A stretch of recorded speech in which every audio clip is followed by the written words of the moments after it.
how big of a role does religion or culture play in determining the geopolitical stance of a country? For example, India acts neutral most of the time. Is it because of India's culture or lack of political will?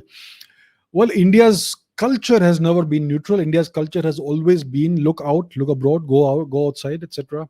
India's history shows that we have always expanded outwards and gone to various parts of the world and even settled there. Even the past 2000 years, we had the Cholas and Kanishka and various emperors of India and national leaders who had this forward-looking policy. So India has historically never been a neutral country. India has historically been a net exporter of influence and culture and power.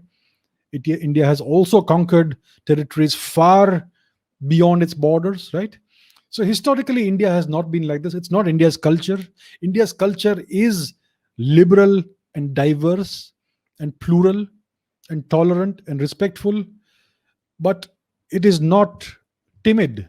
India's culture has never been timid, but it's since 1947 that India has acted like this. So culture does play a significant role in the geopolitical stance of a country. Russia has a certain culture and it plays a certain kind of geopolitical game. The Chinese have a certain culture, they play a certain kind of geopolitical game. The same goes for Middle Eastern countries, the same goes for European or Western countries, or the Anglo-Saxon countries, the Five Eyes countries, the US, UK, Australia, New Zealand, and Canada, and the Latin countries as well, etc. So every culture has a certain style of playing geopolitics, and that's what you see. Well, India also has its style, but right now what we are seeing is a very different style. It's a post-independence Nehruvian style of geopolitics, right? So that's what we have seen since independence. So it's basically this Indian neutral game that India stays neutral in everything. India has no opinion and will play no part in world affairs. It's a lack of political will, nothing else. It's a lack of confidence among the leadership. So it's all about the kind of leadership that India is able to find.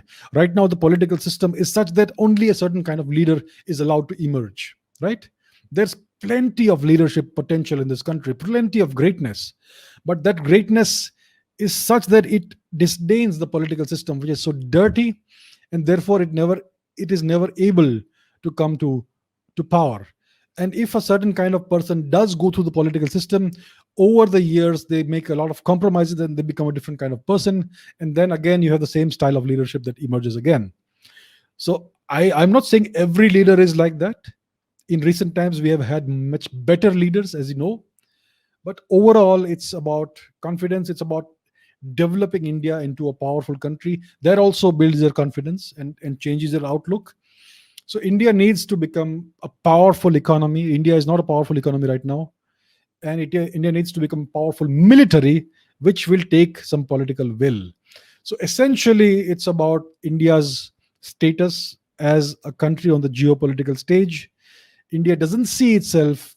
I mean, India's leadership doesn't see India as a powerful country or as a big player.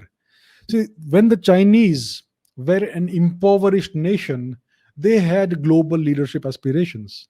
In the 1970s onwards, during Mao Zedong's time, he wanted to be a global leader. When China was in the throes of incredible famines and misery and poverty, right?